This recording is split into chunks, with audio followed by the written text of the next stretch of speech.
HSC Terms. Today we're going to look at the term explain. The Board of Studies says to explain is to relate cause and effect, make the relationships between things evident, and provide the why and or how. Note the use of semicolons between these three phrases. What they're saying is they're closely related but not exactly the same. So let's have a closer look at each one.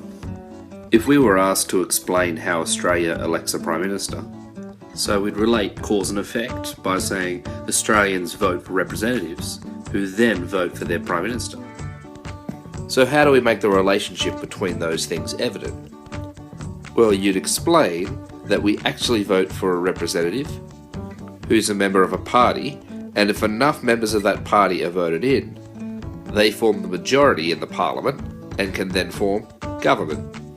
This new government will then vote for a leader from amongst the elected representatives, and whoever that is called the Prime Minister. That's explaining the relationship between Australians voting and who becomes Prime Minister. Now that might be how it works technically, but that's not really what happens in reality, so let's provide the why. For example, I could explain that for both major parties, the leader's already been chosen.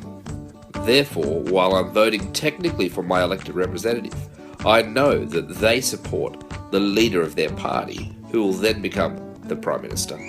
So that's an example of an explanation where I did require the why and the how. Others may only need one or the other. So hopefully I've explained that well for you. If you have any questions, comments below.